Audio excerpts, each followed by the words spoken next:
6. Law as warfare. The biblical laws deal at length with the details of worship as it was ordained for Israel. With these details we are not concerned, except where they involve and set forth concepts and principles of law. Turning to such instances, first, the ephod and the breastplate of the high priest is of significance. In Exodus 28:6-14, the ephod, a priestly garment, is described, and in Exodus 28:15-30, the breastplate. Both articles had a common characteristic. The ephod had 2 stones on the shoulder, on which the names of the tribes of Israel were engraved, to be borne before the Lord by the high priest. Exodus 28:12. And the breastplate had 12 stones, one for each tribe. Exodus 28, verses 21 and 29. Both religiously and legally, these stones are important. As the high priest approached the altar and the throne, he represented the covenant people before God. His prayers thus were basically for the people of God. Legally, the stones, representing the covenant people, indicated that God's government is essentially for God's purposes, which plainly includes God's covenant people. He does not pray promiscuously. His essential calling is to pray for God's own. The throne functions to protect the people of the throne.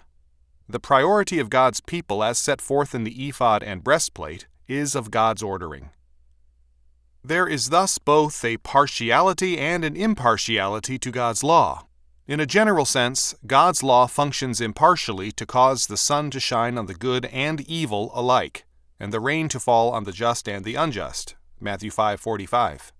Moreover, with respect to the nation, the equal protection and government of the law applied to all, to the home-born and the stranger or alien. Exodus 12:49, Leviticus 24:22, Numbers 9:14, 15:15-16, and 29. The principle of one law for all is basic to biblical law. On the other hand, there is a definite partiality to the biblical law. In instances too numerous to cite, God intervenes in history to overthrow the enemies of his covenant people. The weather is used, plague is used, and a variety of means from the plagues against Egypt on. Moreover, the law as given to Israel is partial in that it protects an order, God's law order, and the people of that order. Idolatry is forbidden.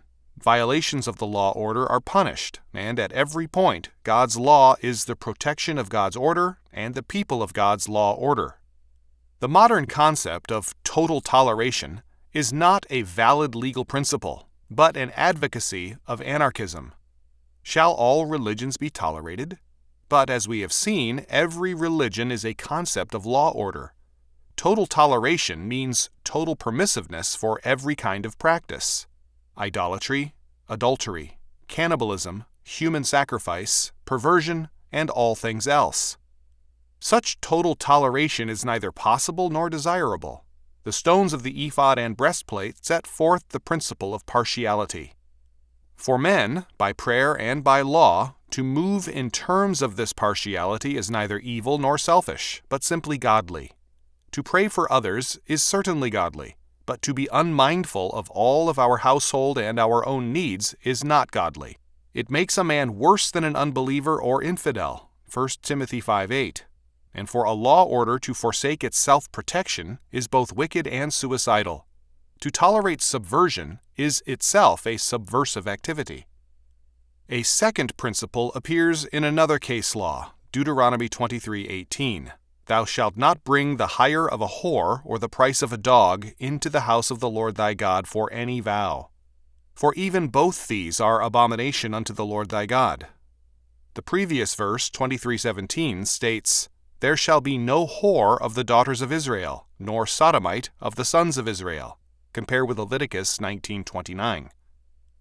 The word whore in Deuteronomy 23:17 is given in the marginal reading as sodomites.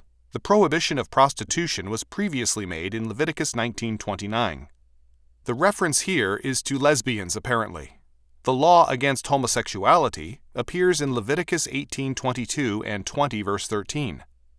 The reference in Deuteronomy 23:17-18 is to sacred prostitution as a part of fertility cult worship. This practice appeared later in the nation. 1 Kings 14:24, 15:12, 2 Kings 23:7, Amos 2:7. It is used to describe Israel's apostasy in Jeremiah 3:2 and 6, and chapter 7, verses 9 and 13. It is of note that the Bible uses a term of contempt, dog, for the male homosexual. The point, however, of the law is this: the very religious impulse of the whore and the homosexual are especially contemptible in the sight of God. Their wages can never be an acceptable gift to God. It is not sinners who are barred from giving, but rather it is the profits of sin which cannot be accepted. The point is a significant one. We are accustomed to thinking ecclesiastically of such gifts, but the quote-unquote vow sets forth a case, a religious case law. The terms of a vow have an especial sanctity, but when the vow and its pledge represent an alien law order, then that pledge is not admissible and is an abomination. The person making the vow has no place before the law, no standing before the throne. The whore and the sodomite who brought their pledges were not simply sinners before the law, but, more than that, outlaws, outside the law. There is a marked difference between a sinner before the law and an enemy of the law. No tax or offering from an enemy of the law was thus acceptable. The sinner was commanded to bring an offering. The outlaw was forbidden to offer it. Because there was one law for all, the outlaw was entitled to justice under that law, as witness the appeal to Solomon's court of the two harlots, 1 Kings 3:16-28. The outlaw received justice, but not citizenship. To tax crime is to give it legitimacy and a legal standing before the law as a financial supporter of the law. The next step, then, is equal rights to the protection of the law, which means immunity from prosecution. Under the biblical influence, most countries have ruled that criminals lose their citizenship and condemned men have no legal existence. The pressure today is against such legislation, and taxation is applied to all, with increasing representation for all. Deuteronomy 23:17-18 is the legal foundation for an exclusive citizenship in terms of the law order. It is significant that the common term for prostitute in Scripture is a stranger or strange woman, that is, a foreigner. Not only was prostitution in essence a foreign practice to the covenant people, but an Israelite girl was profane, Leviticus 21:7 and 9, that is, outside the temple, outside the principle of citizenship, a foreigner, if she became a prostitute. The homosexual was also outside the law, at least the prostitute, while called a strange woman, Proverbs 2:16, 5:3 and 20, 6:24, 7:5, 23:27 and 33, 27:13, was still included in mankind by the term, but the homosexual, as a dog, Deuteronomy 23:18 and Revelation 22:15, is regarded as outside the race of man. He is, as the Greek text of Romans 1:27 makes clear, the burned out end product of rebellion. There are broadly three possible ways for the law to regard the outlaw and the dissenter, and the difference between the three is a great one, although both are against the law. First, there is the attitude that can be summarized as that of the medieval church, that heretics have forfeited their rights before the law. Thus, John Huss was given safe conduct to the Council of Constance, and then the safe conduct was revoked on the ground that he was a heretic. Sigismund was pressured to break his pledge of safe conduct on the grounds of his own safety. Quote, "For he who protected heretics was himself a heretic." End quote. Such an attitude made difficult any protection from the established order by means of the law. The law supposedly guarded society against heresy, but in actuality the establishment, itself free to practice heresy, could destroy any critic simply by accusation. Suspicion destroyed rights. A person was guilty by implication before proven guilty. A second possible way for the law to regard the outlaw and the dissenter is to be found in the modern liberal state, as in the United States. Attempts have been made directly to strike at the law denying citizenship to guilty criminals. Indirectly, their rights have been more than restored. The U.S. Supreme Court has virtually destroyed laws with respect to libel and slander. The quote-unquote criminal thus is favored over his victims. Self-confessed rapists and murderers have been freed on imaginary technicalities, in clear partiality to the criminal as against the victim. Gardner has observed of the courts and quote-unquote law today, quote, "The rights of the individual are being protected, provided the individual has committed a crime," end quote. Although the laws of many states admit and in some cases require capital punishment for certain offenses, the U.S. Supreme Court declared that, quote, "The death sentence cannot be imposed by a jury from which persons with conscientious or religious scruples against capital punishment were automatically excluded," end quote. In other words, the court demanded that people who deny the validity of the law be asked to enforce the law. This is, of course, a clear-cut attack on capital punishment and, in effect, an abolition of it. No question was raised by the court as to the possible innocence of the condemned man. His guilt was implicitly admitted, but the court again ruled in favor of the superior rights of the criminal and the dissenter, as against the law and the law-abiding. A third possible way for the law to regard the outlaw and the dissenter is the biblical way. "One law shall be to him that is homeborn, and unto the stranger that sojourneth among you." Exodus 12:49. The law must afford equal justice to all. A person is innocent until proven guilty, and 2 witnesses are required, Numbers 35:30 and Deuteronomy 17:6. The 2 prostitutes in Solomon's day were able to appeal their case all the way to Solomon, 1 Kings 3:16-28. But their right of appeal did not make them citizens. Whether the 2 women were of Israelite blood or of foreign extraction, they were by law foreigners with no rights of citizenship. Their gifts were excluded from the temple.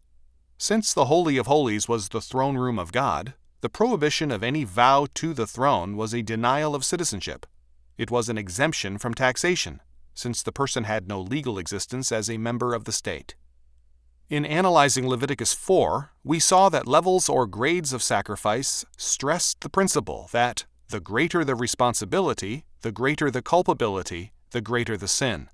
It is also apparent now that criminal irresponsibility means a loss of rights. A man who is not within the law is an outlaw.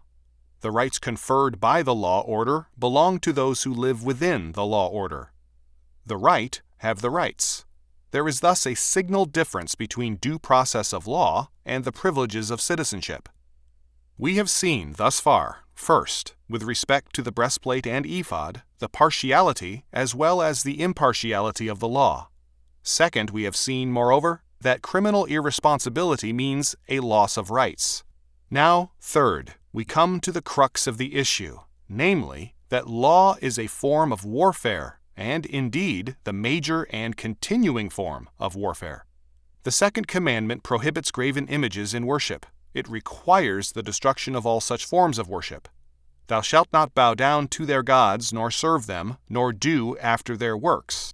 But thou shalt utterly overthrow them, and quite break down their images." Exodus 23:24. In Deuteronomy 12:1-14, the contrast is drawn clearly. Obedience means, on the one hand, destroying all places of idolatrous worship, and, on the other hand, bringing offerings to God in the prescribed manner and to the prescribed place.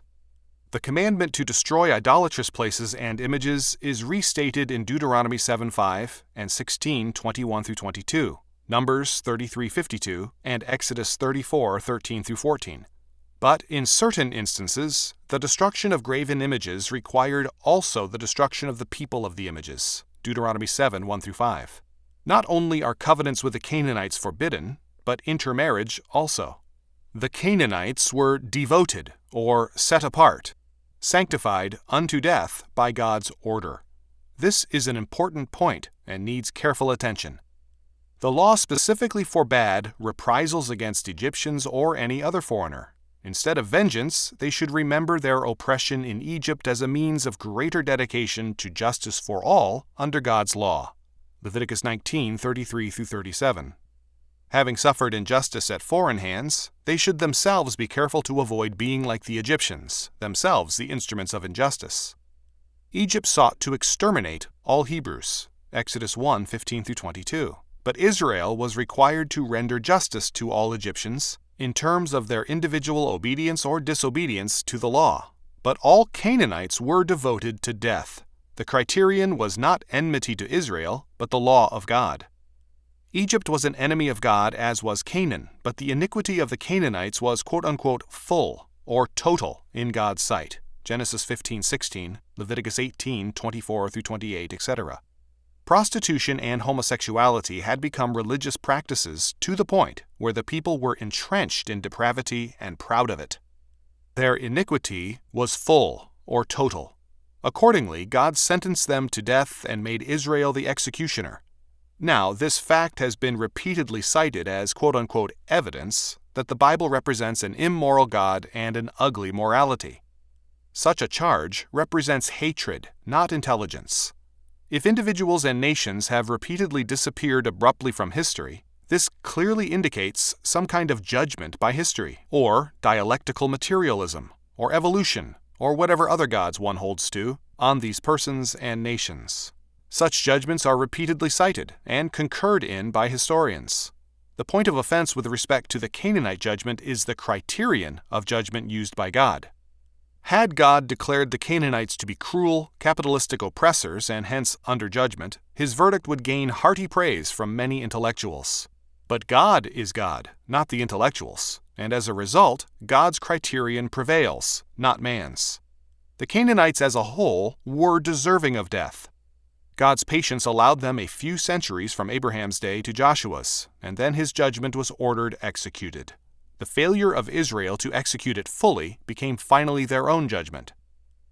The sentence of death against Canaan is simply a realistic fact of warfare. Warfare is sometimes waged with limited objectives. At other times, war is unto death, because the nature of the struggle requires it. When in earlier centuries warfare did not involve deeply rooted principles but merely local issues, warfare was limited in scope and in deadliness. When revolution became a fact on the Western scene with the French Revolution, total warfare became a reality, war unto death in terms of mutually exclusive principles. Where warfare against heaven is waged, the consequences are death, not the death of God, but the death of the contending peoples. In brief, every law order is a state of war against the enemies of that order, and all law is a form of warfare. Every law declares that certain offenders are enemies of the law order and must be arrested. For limited offenses, there are limited penalties. For capital offenses, capital punishment. Law is a state of war. It is the organization of the powers of civil government to bring the enemies of the law order to justice. The officers of the law are properly armed. In a godly state, they should be armed by the justice of the law as well as weapons of warfare, in order to defend society against its enemies. Friends of the law will therefore seek at all times to improve, strengthen, and confirm a godly law order. Enemies of the law will accordingly be in continuing warfare against the law. The enmity to the law will be direct and indirect. It will resort to internal subversion through the legislatures and the courts, and to external assault by disobedience, contempt, and intellectual attack. Every law order will be subject to attacks because, short of heaven, every law order will have its enemies within. The critical question, therefore, is not, will the law be attacked, but rather, will the law order resist attack? Is there health in the body politic to resist the disease? When Israel was commanded to destroy the Canaanites, Deuteronomy 7:1-11, it was also told that obedience would result in health, fertility for man and beast, and immunity from the evil diseases of Egypt, 7:12-26. Note the juxtaposition of the promise and the command. Wherefore it shall come to pass, if ye hearken to these judgments and keep and do them, that the Lord thy God shall keep unto thee the covenant and the mercy which he sware unto thy fathers. And he will love thee, and bless thee, and multiply thee. He will also bless the fruit of thy womb, and the fruit of thy land, thy corn and thy wine and thine oil, the increases of thy kine and the flocks of thy sheep, in the land which he sware unto thy fathers to give thee. Thou shalt be blessed above all people. There shall not be male or female barren among you, or among your cattle. And the Lord will take away from thee all sickness, and will put none of the evil disease of Egypt which thou knowest upon thee, but will lay them upon all them that hate thee. And thou shalt consume all the people which the Lord thy God shall deliver thee. Thine eye shall have no pity upon them, neither shalt thou serve their gods, for that will be a snare unto thee. Deuteronomy 7:12-16. Clearly, a predicate and condition of social health is the destruction of social evil. Since law is a form of warfare, it follows that there is a required continual barrier to peace with evil. Man cannot seek coexistence with evil without thereby declaring war against God. The law declares, speaking of Amorites and Moabites, apparently in this case in their continued life in terms of their law culture, "Thou shalt not seek their peace, nor their prosperity, all thy days forever." Deuteronomy 23:6, Revised Version. A law order cannot escape warfare. If it makes peace in one area, it thereby declares war against another. A law system is a form of warfare. The fact of warfare remains constant. The object of warfare can change. Marxist states claim to be for world peace, but this is only in terms of total conquest and total warfare against God and against all men. The more total the peace desired, the more total the warfare required. The new creation of Jesus Christ is the end result of his total warfare against a fallen world. It requires the permanent suppression of evil in hell. The new creation demanded by the various forms of socialism requires the permanent suppression of the God of Scripture and of his covenant people. There can be peace in heaven, but no peace between heaven and hell. A law order can have peace only by denying the possibility of peace with evil. The Irish Protestant jurist John Philpot Curran, 1750 to 1817, said in 1790 in a speech on the right of election, quote, "It is the common fate of the indolent to see their rights become a prey to the active. The condition upon which God hath given liberty to man is eternal vigilance, which condition, if he break, servitude is at once the consequence of his crime and the punishment of his guilt." End quote. Those who seek peace with evil are seeking not the peace they profess, but slavery, and the surest peace of all is death and the tomb.